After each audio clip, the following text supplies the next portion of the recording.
Hello and welcome to CCN, Coastal Conservative News. We are your home for local and national news that impacts us here in the free state of Florida. I am Allie Lachey. Thank you so much for joining us today. Let's begin this week with Katie for CCN's Week in Review.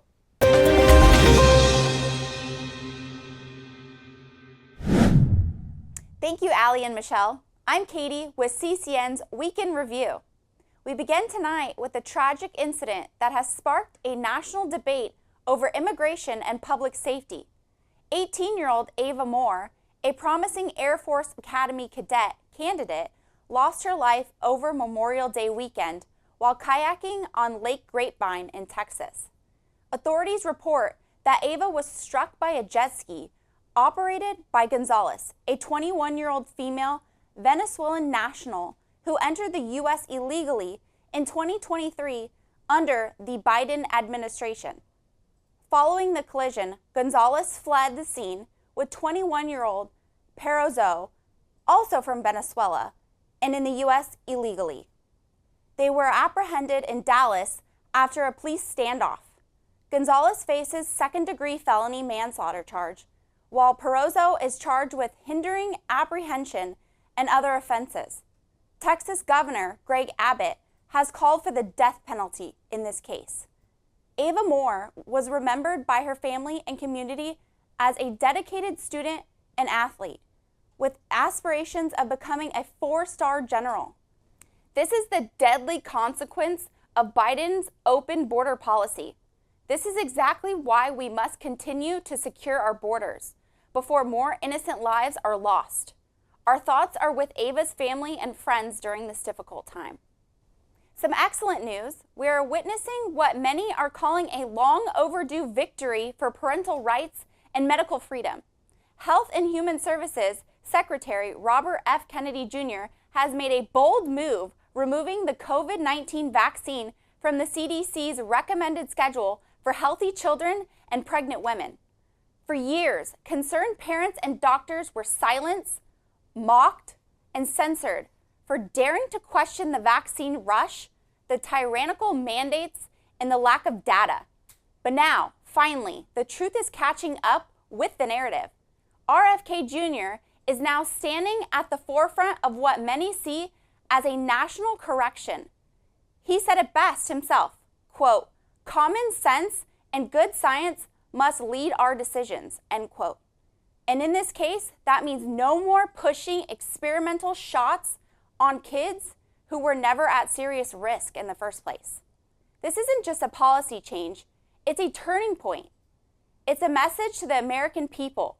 You have a right to ask questions. You have a right to protect your children. And you have a right to expect honesty from your government. Tonight, we honor a local hero whose swift and selfless actions have garnered national recognition. Sarasota County Fire Department lifeguard Marino Martinez has been awarded the National Medal of Valor by the United States Life-Saving Association, the highest honor bestowed upon lifeguards who voluntarily risk their lives to save each other. While off duty at Lido Beach, Martinez responded to a water rescue alert. He discovered 9 swimmers caught in a rip current and dragged 200 yards offshore. Martinez made multiple trips back and forth to shore, rescuing swimmers in distress and bringing others to safety. In addition to the National Medal of Valor, Martinez was named Lifeguard of the Year by Florida Beach Patrol Chiefs Association, becoming the first lifeguard from Sarasota County to receive this award. Sarasota County is proud to have Marino Martinez as part of our team, exemplifying selflessness, service, and dedication to our safety of our community. Congratulations to lifeguard Marino Martinez on this well-deserved recognition here in Sarasota. A Hillsborough County Assistant State Attorney has been arrested on multiple child pornography charges. 32-year-old William Andrew Jones was taken into custody after a long investigation led by Pinellas County Sheriff Office. Authorities say Jones admitted to viewing and sharing explicit material involving young girls as young as 6 years old. Jones has been charged with 8 felonies, including possession and transmission of child pornography. he was immediately fired from the state attorney's office where he worked in the felony trial division. The case is being handled by the prosecutors in the 6th Judicial Circuit. The investigation remains ongoing. Thanks for tuning in to CCN's Week in Review. See you next week. Back to Allie and Michelle.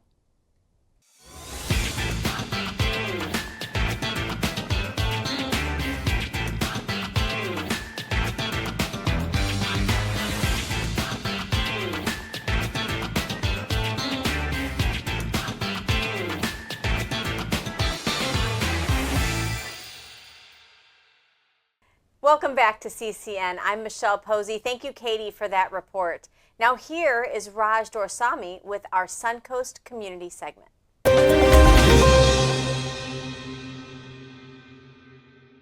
Welcome to the community segment. I am back here with Eric Johnson. You all might remember the earlier interview we did where he broke the story of, believe it or not, companies, foreign companies, actually abusing American homeowners. Yeah, it was that crazy. So if you missed that, make sure you scroll up and find that interview that we did. But Eric, thanks for coming again on the show. How are you doing? Yeah, I'm good, and thanks so much for having me again. I appreciate it. Well, you're welcome. Yeah. I mean, what you guys are dealing with is astounding and bizarre, unjust.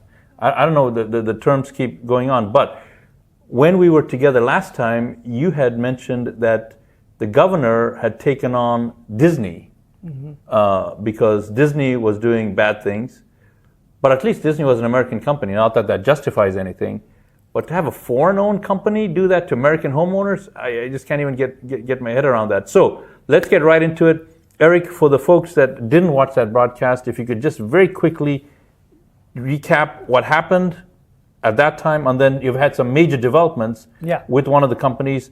Bring us up to speed on that and let the people know what's going on. This is crazy stuff. And this is not isolated to Sarasota County. This is happening in other locations. You just haven't heard about it. Go ahead, Eric. Yeah, so to back up, the special districts in the state of Florida were designed so that people paid for their own growth, right? So the benefit, the residents that benefit from the district pay for those infrastructure through the taxes. So like roads, clubhouses, water, those kinds of systems. Exactly. Okay. What we've got going on here is you have the people in charge of the district, who is this foreign corporation, have been leveraging that authority to tack on these long-term fees. We're talking about a century again. We're talking about 100-year agreement. 100-year agreement, and you got to keep in mind, it will take them maybe 15 years to build the whole project. I mean, there's only so far they can go, and it's going to take them. So they expect us to pay them these fees with nothing in return for the next century. So for you here in Florida, what happens here a lot of times is a company will come, they'll get a piece of land, and they'll say, hey, we're going to build a bunch of houses here. It's great. We love that. And they build the houses, they handle the roads, the plumbing, sewage, all of that. And we call these companies a developer. And that's the company that Eric's referring to when he says this foreign company.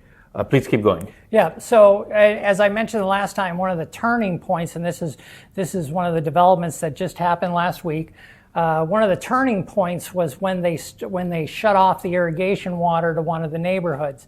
This took it to a different level because now we're not just talking about long-term debt. We're literally talking about them using the authority to punish the residents that questioned what they were doing in American courts, right? And everybody has rights. It's the freedom of speech. Everybody They're going to shut off water, and here in Florida, where this landscaping is expensive stuff. There's grass, there's plants, there's the value of the home. If your lawn is not taken care of, it negatively impacts the value of that home. These houses are expensive.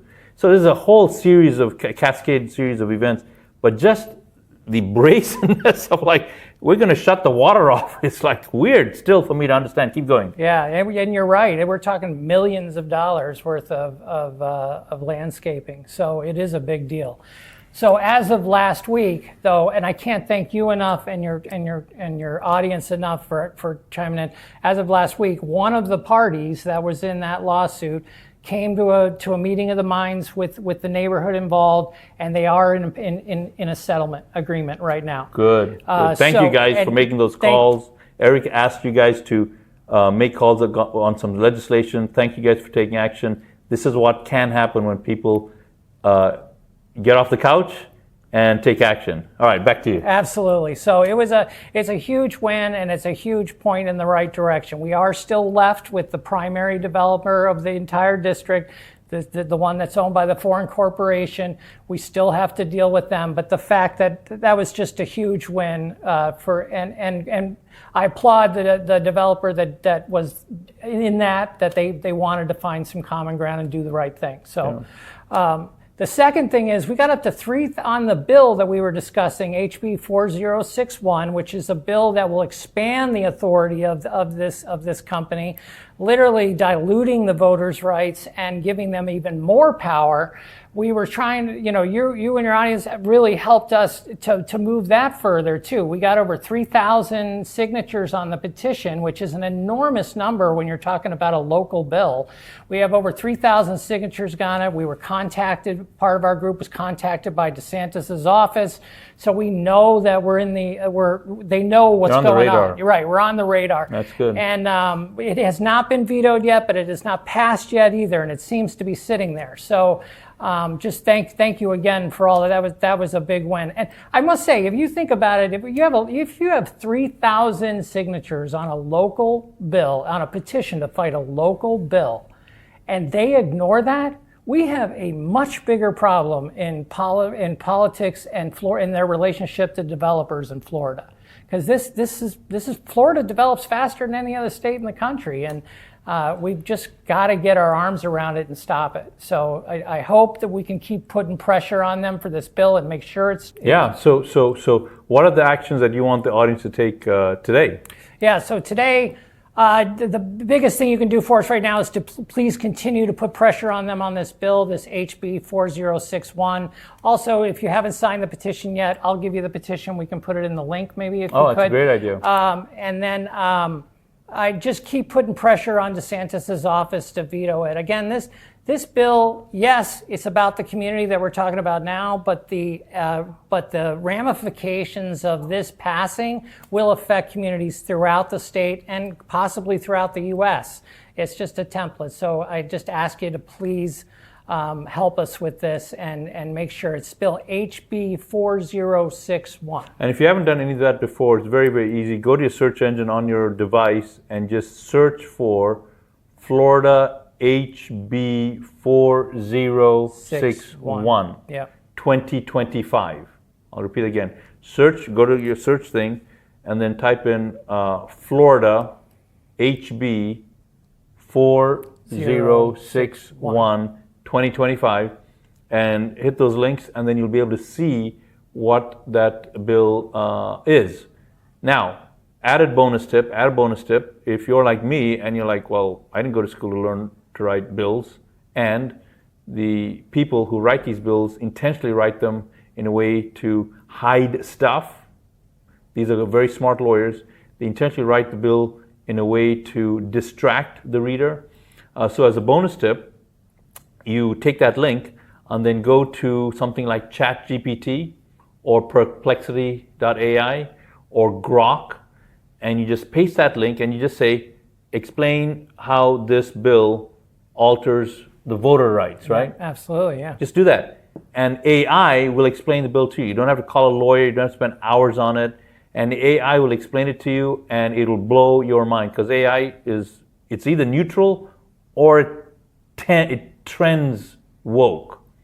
So if AI says this bill marginalizes the rights of the individual voter, it's worse than you actually think. But it makes it in a very, very easy way to understand. So we have a few more minutes here.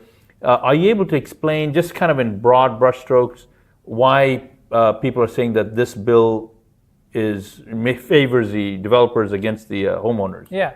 So the first thing it does is, as a district develops, right now, again, you have a 5-member board. 4 of those members are the employees of the developer. So they make all the decisions. They're the ones that can put these fees on, and who's going to argue with them? They're running the ship. So as a district develops, there should be more residents on that board to kind of oversee things to make sure, everything is going correctly and that we have a voice. The first thing it does is dilute that completely. There's no way that realistically we would get anybody else on that board for a long, long time, which just gives them, carte blanche. They can just do whatever they want. And the important thing, guys, is this is not by accident. This is not some error. This is all intentional. This is all very smart people writing these bills in a very specific way to do what you just heard. So the injustice, the unfairness, the manipulation, these guys know that if they hire really good lawyers, they can write this in a misleading way or sneaky way or whatever term you want to use, intentionally designed so that the regular folk like us don't see what they're trying to do. So they're using the law, they're using the rules, they're manipulating it in their favor. So right there, no matter what the topic, the fact that they do that is just unexcusable. But keep going. There's one other thing that just, I was in development a long time, and there's one other part of it that really scares me a lot, is that you have one of these bills, it gives them the right of eminent domain, right? So here you have a foreign company that has the right to take land. Now, they would have to pay for it, but and it specifies this in the bill, without city or county approval, they can decide that if a property that's owned by a private owner is in the interest of the district to own, they can buy it whether that guy wants to sell it or not. So I hope you guys are tracking. This is just blowing my mind. As Eric keeps talking, it's getting more and more, it's horrible, right? The more he talks, the worse I feel because of what he's explaining. Land ownership is ground zero for this republic. Absolutely. I'll say that again. Land ownership is what I mean by that. This country, this thing called America, is built on private land ownership. When those people came over into this country and they came and they owned land, that is how this country got to where it is right now. So anything that compromises the integrity of a individual with the land he or she owns, right there, that cannot be allowed to exist. That kind of, it has to be stopped in its tracks, because you lose that, everything else cascades. Your free speech, the way that your votes are counted and managed, your health care. Land ownership is where everything started.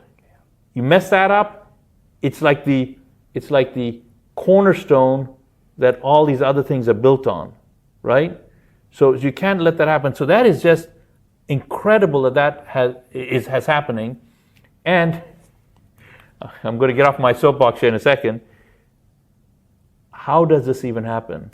What I mean, this company had an idea. Okay, they wanted to take advantage of regular folks like they are doing. Then they wrote a document, okay. Then they got a legislator that the public voted for. They bought him off, paid him off, and they got that guy or gal to sponsor this into a bill. So that was allowed. Then this bill was allowed to be heard by committees again. And each one of these steps, you and I could have stopped it. We could have prevented it from being written in a bill. We could have prevented it through public pressure from it being heard in a committee.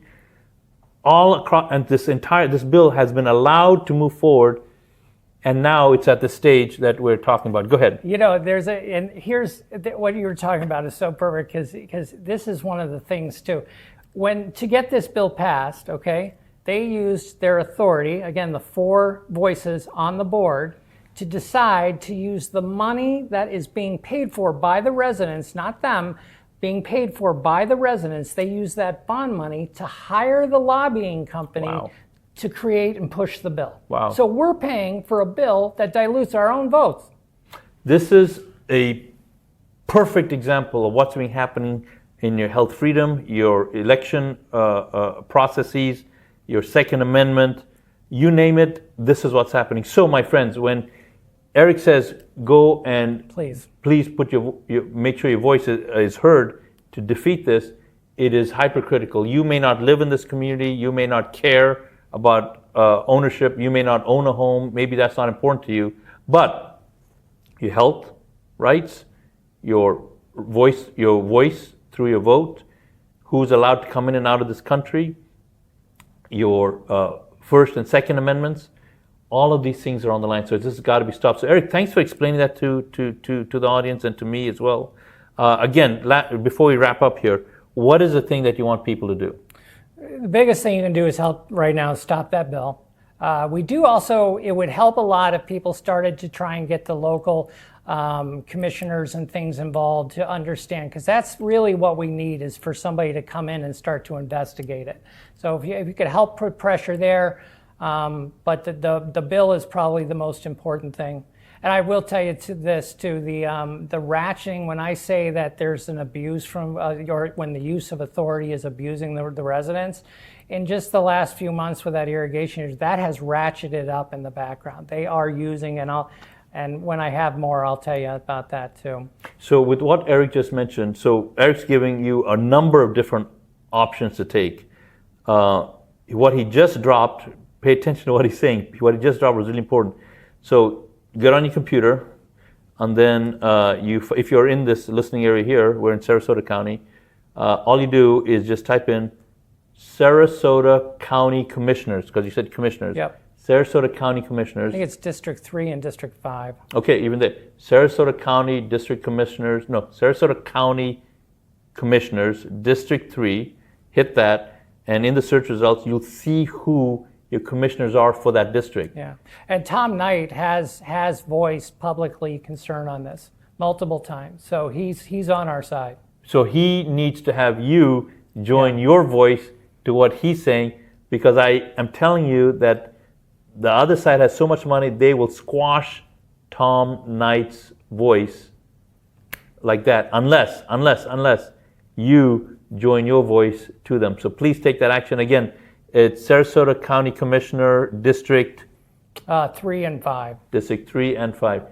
You've been watching the community segment for CCN. Thank you for watching this. Please take the actions you just heard. Back to you, Michelle and Ali. Thank you. Thank you, Raj, for that report. Next up is our political pulse segment right here on CCN.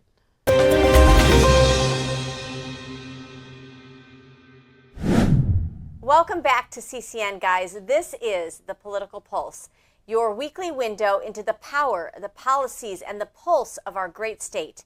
I'm Michelle Posey. And I'm Ali Lejay. Tonight, ICE raids sweep the state, DeSantis signs and vetoes key bills. Nice. Trump appoints judges in Florida, and believe it or not, gold is now legal tender. It's all happening fast, and we're here to break it down. That's right. So let's get right into it, guys. Our top story: immigration enforcement in Florida just got a major boost. My goodness. Deportation directives here as DeSantis doubles down. So Florida is leading the nation in deportation enforcement. Governor Ron DeSantis has made it a mandatory law for counties and law enforcement officers to fully comply with ICE operations, an aggressive move making headlines nationwide. That's right. This week, a multi-agency operation in Tallahassee included the Florida Highway Patrol. According to reports, several individuals were detained during the coordinated sweep. Take a look at this.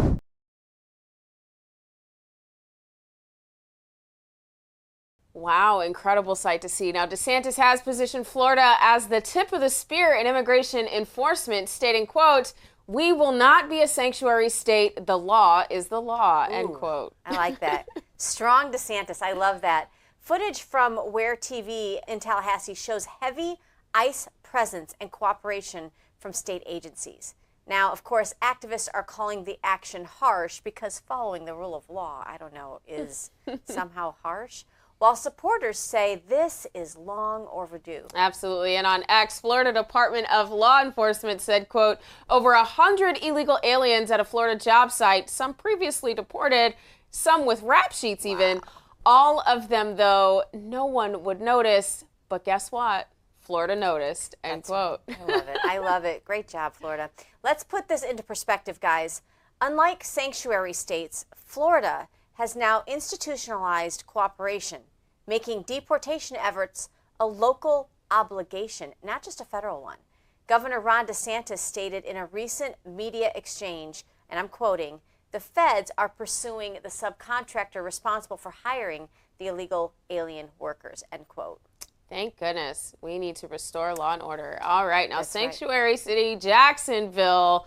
Man, this is a problem, isn't it? This is, but not everyone is on board, clearly, in Jacksonville. The city council president, probably a lefty, Kervin Carico, is speaking out after the mayor asked the local sheriff to stand down on deportation enforcement. Wait a minute, that's their constitutional obligation. I know. This is so weird. Isn't it crazy? So on Florida News, he's quoted saying, the Office of General Counsel sent an email to the sheriff telling him to not enforce the state illegal immigration law and do not enforce the local immigration law, end quote. The message? Local leaders are clashing over what role they should play in ICE crackdowns. This raises, of course, the constitutional questions, the big question that everyone should be asking. Can a mayor override state laws? Maybe we should ask the guy in Nashville, too. Right. And what does this mean for future cooperation between local and state law enforcement? It's a fight that could echo through city halls across Florida. I'm sure this general counsel appointee is going to get paid a very close visit from our state's attorney general. Go get him, Uthmeyer. Yeah, right. Now, Allie, this I can't wait for you to report on this. This is the bench boost in the Sunshine State. Absolutely. We are so excited. In other news, President Trump has announced a wave of new judicial appointments, many coming from Florida. Who would've guessed? These appointments are part of a broader conservative effort to lock in constitutional judges with a better grasp on constitutional principles, as we are seeing a surge in activist judge rulings really across the nation. Yep, for sure. Now, according to Florida Voice, this slate is expected to focus heavily on upholding election integrity, limiting federal overreach, and reinforcing states' rights. Go figure. That's what we should be doing. It's clear by Truth Social and the Truth Social and X posts from President Trump, he has one goal, and that is to restore the rule of law and common sense and constitutionality back to the courts so they can stop legislating from the bench. As they should be, for sure. Wow. Okay, there's more bills that have been signed and some vetoed here in Florida. Governor Ron DeSantis signed 16 new bills into law this session. These include measures on education, gun rights, and, of course, tax relief. Yeah, however, not everything got a signature. The governor vetoed a controversial expansion of the Wrongful Death Act, known by some as the Free Kill Law. That's right, Allie. Governor DeSantis stated at a press conference discussing this bill in particular that there's some issues with the language of the bill that did not sit well with some in the Senate. And he said, quote, the way the bill was structured would not have a positive impact on health care here in Florida, end quote. DeSantis argued that it could open the floodgates to costly litigation without a clear benefit. Right, and supporters say it would have helped grieving families, and opponents feared it would overwhelm doctors and hospitals. We'll keep a close eye on this, and so you need to keep a close eye on us here on CCN to catch the latest. That's right. Now, Allie, I understand that we've got a change in tender here in the state of Florida. Please tell us. Florida's golden move. All right, in a move with historic and financial significance, DeSantis signed a bill making silver and gold legal tender in Florida. This is pretty cool. Critics call it symbolic, of course, because there's always going to be critics. Supporters, however, say it's a step forward toward economic sovereignty. Absolutely. Governor Ron DeSantis declared this law as a return to constitutional currency. He says during a press conference referencing this new law that, quote, "This is our," meaning Florida, "ability to give you financial freedom to be able to protect yourself against the declining value of the dollar," end quote. That's so true. And you know, when you think about state sovereignty, Allie, this is what we should be looking out for. Absolutely. Is the people here in Florida, because you never know from election to election what's going to happen on the national level. Right. Florida's making big moves, Allie, but are they lasting ones? And here's what I say. I see Governor Ron DeSantis is laying the foundation for a state model that prioritizes law and order and liberty that is going to echo throughout the rest of the nation. Absolutely. Yeah, critics warn that this could invite backlash, legal challenges, federal disputes, and deepening divides between counties. Which is interesting because it's constitutional. Yeah, so there should be no disagreement. There should be no disagreement. Well, whether you agree or not, one thing is clear. Florida isn't waiting for Washington for literally anything.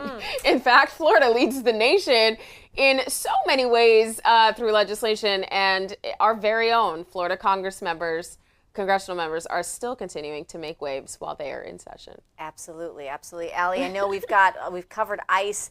There's some other news, though, in the headlines. Yeah, we have. We've covered ICE raids, sanctuary resistance, new judges, and even gold coins, all in 1 week, you guys. That's Florida politics in motion. Absolutely. And next week, guys, keep it tuned here to CCN. We'll track Florida's battle over school boards, parental rights. Are we still fighting that? Good My Lord. Lord. And the fight to control education policy. All right, you guys, stay informed, stay focused, stay free, and stay right here with us on Political Pulse. We'll see you next time. Imagine rewinding to 2020. Parents obviously can equip their kid to go to school however they want, but there shouldn't be any coercive mandates. Local school board members made a firm decision enforcing mandates that disregarded the voices of concerned parents. This virus is going after our young children. The emergency school board meeting in Sarasota dissolved into chaos as the board discussed mandating masks for students, which ultimately passed tonight. Refusing to back down, thousands gathered at the Hollow, determined to secure exemptions for their kids. With the support of dedicated doctors, they navigated every path to shield their children from mandates. Yet, despite these united efforts, a darker challenge surfaced. Doctors who issued exemptions became targets, some even losing their jobs for standing by their convictions. That's when the decision was made, a bold new vision to create a sanctuary for children's health and a support system for parents' rights. Thus, We the People Health and Wellness Center was born, founded on a mission to serve, to support, and to protect. This vision has since expanded, aligning with the Make America Healthy Again movement and incorporating the most advanced treatment modalities. Additionally, We the People Health and Wellness Center has launched a series of transformative community-based events, each featuring a trusted expert. In December, Dr. Joseph Ladapo spoke about his new book to a packed audience. Next, Dr. Sherry Tenpenny, in an intimate lunch and learn. Still to come, Dr. Pierre Corey, Dr. Brian Artis, plus others. The new management, doctors, and staff of We the People Health and Wellness Center stand with you, ensuring that no parent will ever have to face medical tyranny alone again. We are here to empower, to inform, and to support you for a healthier community.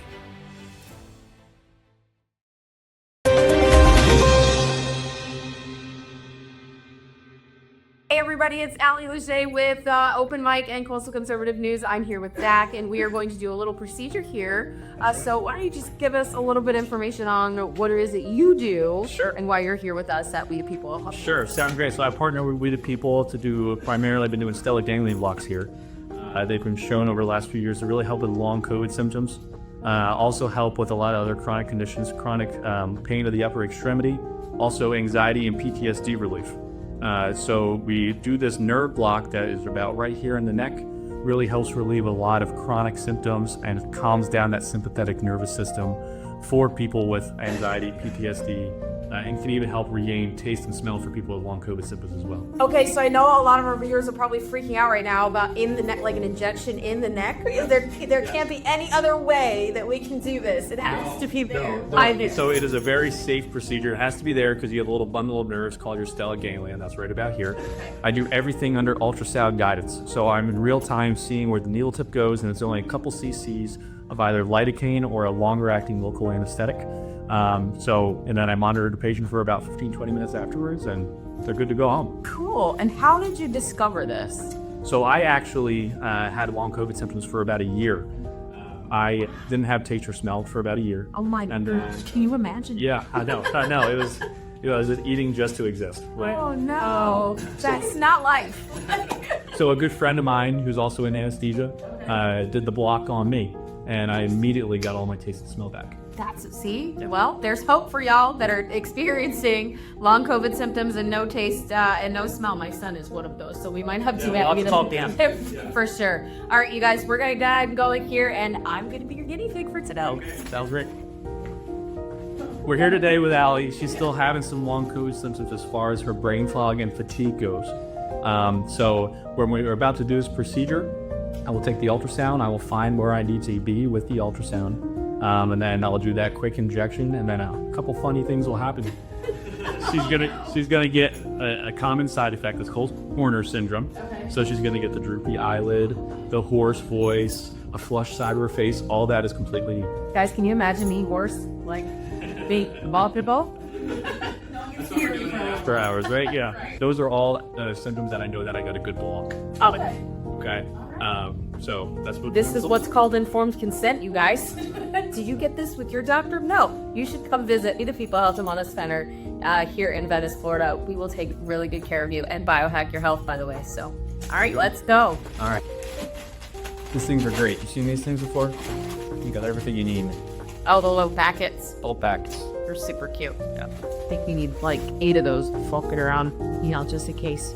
There's 2 great veins on you. You guys can find them. I go to the ER and they're like, we can't see you even. Well, like when you're dehydrating or something, when you get sick, I'm gonna kind of rest you here, okay?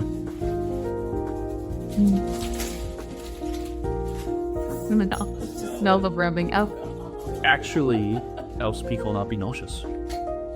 I did not know. Did you know that? All right. Here.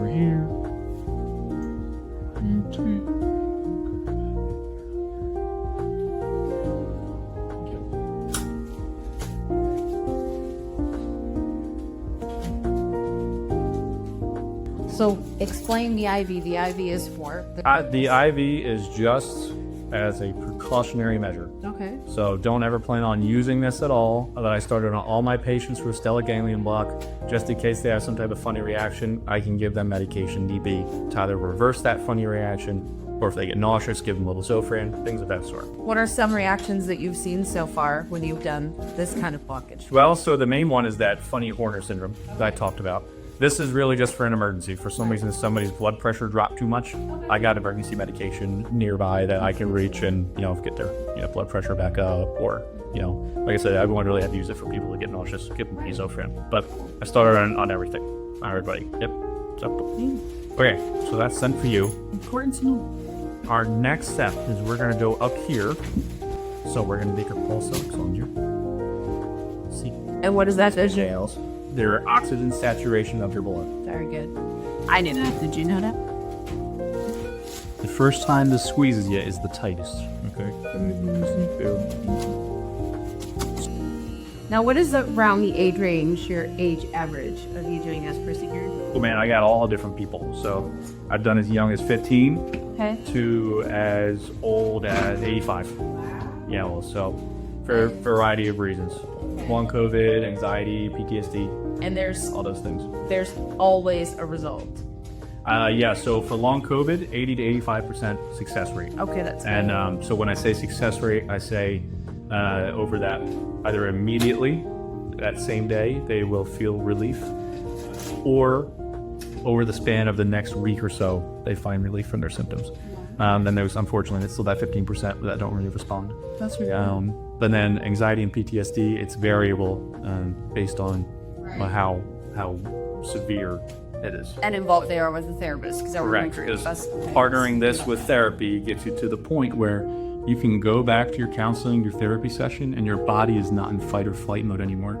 And so you can actually process your trauma. You can talk about your triggers without your body being so tight and wound up. All right. So, Allie, what did you make? So I'm feeling for her cricothyroid membrane. Sorry, it feels a little funny when doing this. You feel your thyroid nodule right there. So make a little mark and have a blue mark on you. And then what I'll do next is just scalp skinning your neck here. And I'm gonna make a couple more marks before I do anything, okay? Mm-hmm. Perfect.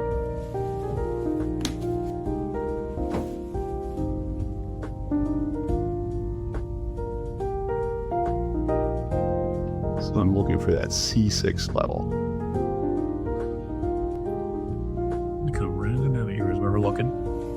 So this is perfect. You can see her C6 vertebrae there, that white line.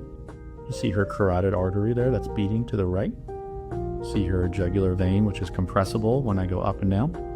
And you got her thyroid cartilage right there onto the right of the screen. So we're going to be putting our needle straight down right in this area here. Okay? And to make sure everything looks good, I'm going to put some Doppler on. The Doppler is going to let me know if there's any type of flow that should not be there. That is, so we got it here, here, maybe a little bit here. So it looks pretty good. I'm going to come up, and depending on how this spreads today, I might do another gauze ball injection ball up here towards C4. So we need the next one that is down there. All right, you guys, we are about to continue with this procedure. I will spare you the details, but we will be right back after all of that, and we'll discuss what some of the after effects feel like.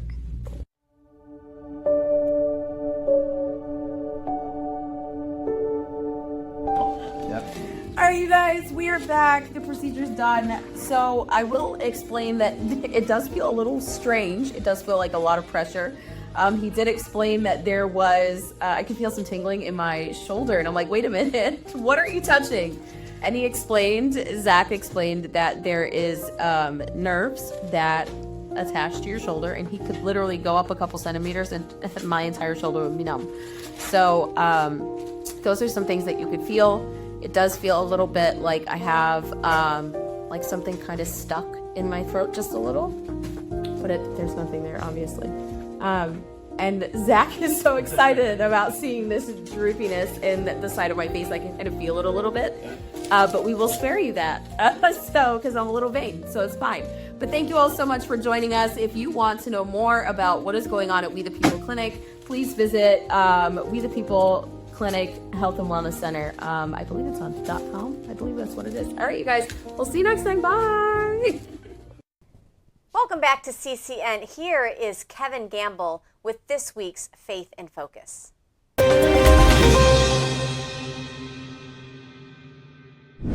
Hello, welcome to another segment of Faith in Focus. Let's dive into why Christianity might offer more benefits to society than secularism or atheism, particularly when it comes to meaning, purpose, and hope for humanity. First, let's set the stage. Secularism and atheism emphasize reason, science, and individual autonomy, often rejecting religious frameworks.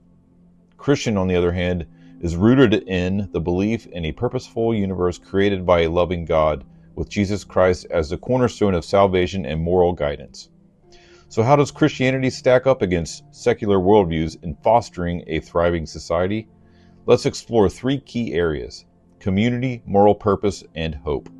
Christianity has a unique ability to build strong, interconnected communities. Churches aren't just places of worship, they're hubs of social support. Studies like those from the Pew Research show that religious communities, Christian ones in particular, foster higher levels of civic engagement, volunteering, and charitable giving compared to secular counterparts. For example, a 2019 study found that religious Americans donate about 2% of their income to charity on average, compared to the 0.8% for non-religious individuals. Why does that matter? Because humans are social creatures.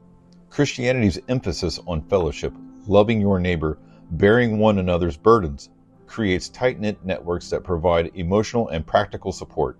Think of food drives, youth groups, or disaster relief efforts led by Christian organizations. Secularism, while promoting individual freedom, often lacks the structured communal bond. Atheist meetups or humanist groups exist, but they're less widespread and often don't match the scale or longevity of church-based networks. The sense of belonging reduces loneliness and strengthens societal resilience. Now let's talk about meaning. Christianity offers a clear narrative. Humans are created in God's image with inherent dignity and a purpose to reflect divine love and justice. This gives believers a moral compass and a reason to get up in the morning. Secularism, by contrast, often leaves meaning to the individual to define. While that sounds liberating, it can lead to what philosophers like Nietzsche warned about, an existential void. Without a transcendent framework, people may struggle to find lasting purpose, especially in times of crisis. A 2021 study in the Journal of Social, Psychological, and Personality Science found that religious people, particularly Christians, report higher life satisfaction and lower rates of depression than their secular peers, even when controlling for income or education. Why? Christianity's story of redemption and eternal purpose provides an anchor. It says your life matters not just to you, but to a higher power. Atheism, while grounded in reason, can sometimes leave people grappling with questions like, what's the point if we're just cosmic accidents? Christianity's answer, a life oriented toward love, service, and eternity, gives a sense of direction that's hard to replicate in purely secular terms. Finally, let's talk about hope. Life is messy, full of loss, pain, and uncertainty.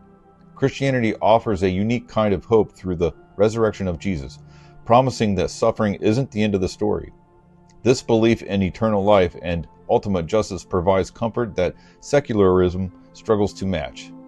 Atheism, with its focus on the material world, often frames death as final, which can make suffering feel meaningless. Christianity, however, sees suffering as a part of a larger redemptive plan. Take, for example, the role of Christian organizations in crisis zones. Groups like Samaritan's Purse or World Vision don't just provide aid, they offer hope rooted in faith, inspiring both givers and receivers. This hope translates into action. Hospitals, schools, and orphanages built by Christian missions far outnumber those from secular equivalents. The promise of a better future, both in this life and beyond, motivates people to preserve and contribute to society. Now, to be fair, secularism has its strengths. It champions critical thinking and scientific progress, which Christianity actually laid the groundwork for, but which led to incredible advancements. Think medical breakthroughs or technological innovation. But these don't inherently provide meaning or hope. Secularism's "you create your own purpose" mantra can feel empowering, but it places a heavy burden on individuals, especially when life gets tough. Christianity, by contrast, offers a perplexing framework that's been stress-tested for centuries, guiding billions through wars, plagues, and personal tragedies. So why does Christianity edge out secularism or atheism in benefiting society? It's a combination of community, purpose, and hope. Churches knit people together, providing support networks that secular alternatives struggle to match. The Christian narrative gives life a transcendent meaning, reducing despair and fueling altruism. And the hope of redemption offers resilience in the face of suffering. While secularism excels in fostering skepticism and innovation, it often leaves a gap in the human heart that Christianity fills with purpose and connection and meaning. As we wrap up, I'd love to hear your thoughts. Does Christianity's framework resonate with you, or do you think secularism offers something it's missing? What are your thoughts on this? I'd love to know. Thanks for watching, and God bless. Thank you, Kevin, for keeping our faith front and center this week.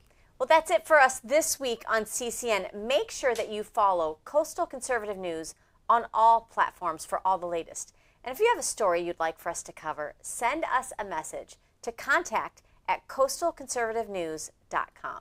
We'll see you next week, guys. And don't forget to do your civic duty, you guys. Local action equals national impact. And we'll see you next week right here on CCN at 7 p.m. sharp.